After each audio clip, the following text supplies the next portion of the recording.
Hi everyone, welcome back to another video from Wake&Tech. Today in this video, we are going to be learning how to change the currency on your Bybit account using the application on your mobile device. Whether you want to see your balance in USD, EUR, or any other currency, this step-by-step guide will make it easy to customize your account setting. First of all, open up the Bybit mobile application and make sure that you're logged into your account.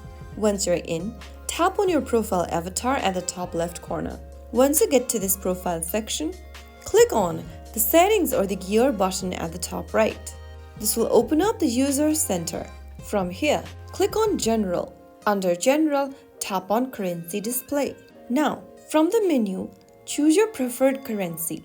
For example, if you want to switch to a different currency, select your preferred currency from the list and this will immediately change your account balance and trading interface in the selected currency.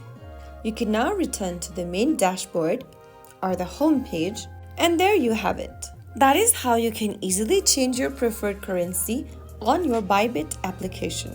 This will now help you view balances and transactions in the currency that's most convenient for you.